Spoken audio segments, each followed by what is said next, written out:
Good morning, dear students. This is the third and last video of this chapter, Lifeline of National Economy, Chapter 7, and this video is for the student of Standard 10. Students, in our previous videos, we covered the topic roadways. Especially in roadways, we just covered about the Golden Quadrilateral, National Highway, State Highway, District Highway, other roads and border roads. We also read there in the first video that advantages of roadways, okay, that how easily it can be constructed on terrains, on complex terrains. In second video, we just covered the topic that was the railways and when it was constructed, by whom it was constructed, advantages, improvements of railways, and whatever the problem people are just facing, especially railways are facing, so that also we have read.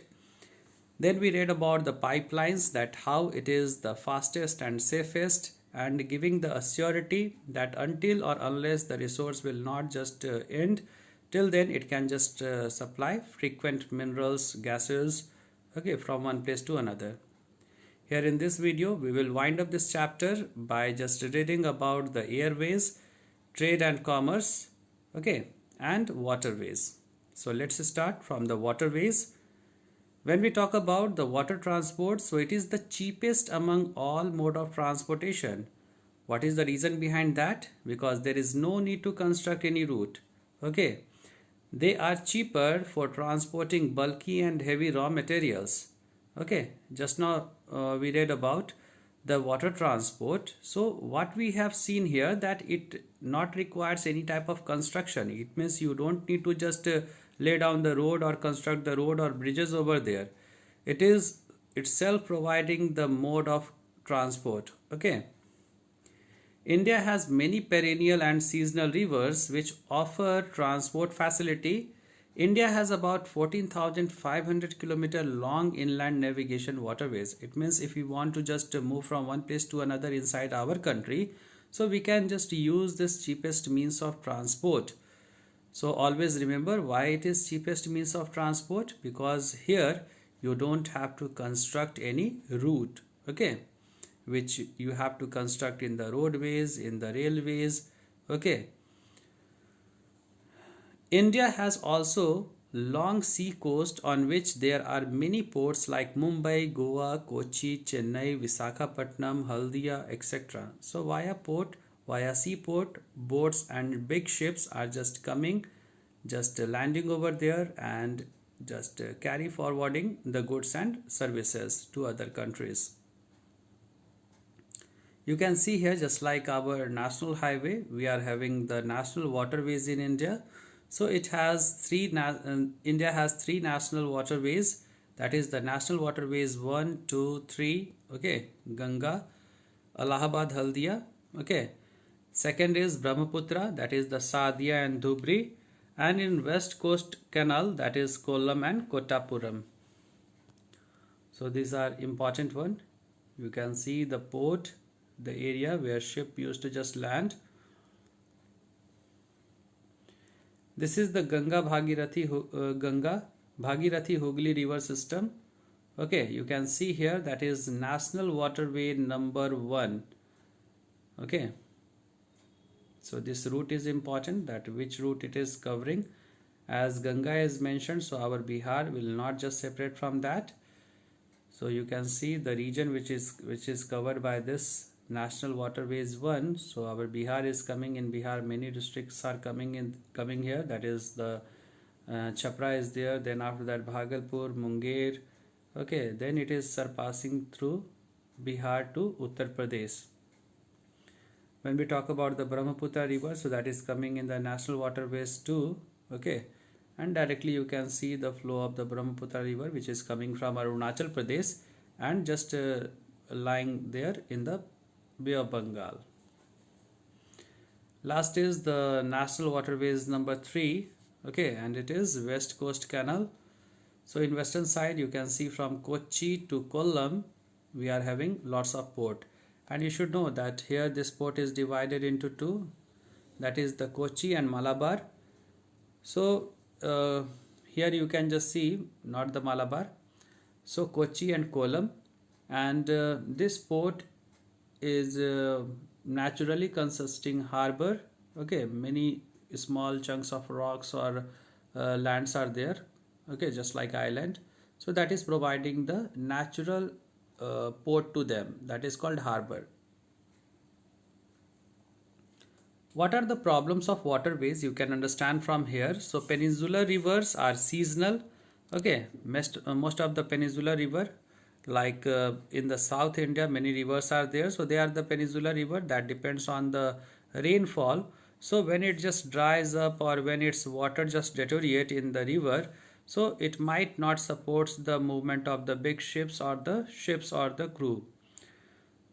So many rivers make waterfalls in their course, so it is very dangerous. Till where ship will go? Ultimately, it is just falling from a great height, so that is risky. Water transportation is slowest among all transport modes. Okay, so that is the other negative point. If in comparison of railways, in comparison of roadways, so it is the slowest one. Construction of dams and barrage also blocks waterways. You are knowing that nowadays dams are just constructed, so these are restricting the path of the waterways. Many river flows in uninhabited area. Okay, so that is also not good. Indian coast are shallow and we have less natural ports. Okay, so that is the other disadvantage. So these are some problems. It means shallow water, how in shallow water ship can just come, ship can enter. Next, you have to just read here about the airways. So if we talk about the airways, so you all know that it is fastest and most comfortable, but most risky also. Okay, it can cover long distance within hours. River, hills, forest, oceans, etc. do not come in the way of air transport. Okay, because you are in the sky. Okay, so how you can just be troubled by the forest and hills, rivers, etc. Air transport play very important role in rescue operations during natural disaster like flood and earthquake. Many a time you have seen also in Bihar, last year only, Bihar was badly affected or hit by flood and rescue operation just done by the helicopter. It also connects isolated and far away places with mainstream of the country. It is best for northeastern states and Jammu and Kashmir. Especially these regions are covered by the Himalaya mountain and forest. So these areas is becoming reachable with the help of airways.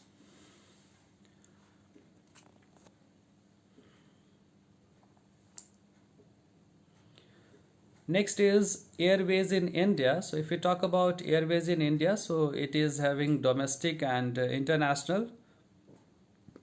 When we talk about the domestic service, so it is provided by Indian Airlines. It covers major cities of India and neighboring countries. International air transport service is provided by Air India. So Indian Airlines and Air India, you need to just be very careful in that. Pawan Hans provides helicopter facility. Private companies like Sahara, Kingfisher are also operating air transportation in India. What are the problem over here? So air transport is very costly and not suited for common people. Okay, common people cannot just afford that much. So that's why this is the basic problem. Next is construction of airport needs huge capital and technology. Okay, so here you have to just construct the hangar, you have to construct the airport, okay, which is very costly. Airports cannot be constructed everywhere. Okay, so that is the third problem. Last is trade and commerce. If we talk about trade, so that is the exchange of goods. Okay, that is simply business. So exchange of goods and services among people is called as trade. In other words, buying and selling goods and services is called trade. Okay, for what purpose? For commercial purpose. The place where trade takes place is called as market or trading center. Trade takes place because all parts of world do not have the same resources and they do not produce same commodity. So that's why trades are just flourishing in every part of the world. Okay, because many where you have seen that Suppose that if one country is having the resource, then it might be possible that other are not having the same type of resource.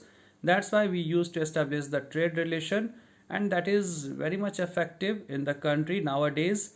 India is also a leading trader, okay, trading country, and especially when we talk about the trade, then globalization is very much important.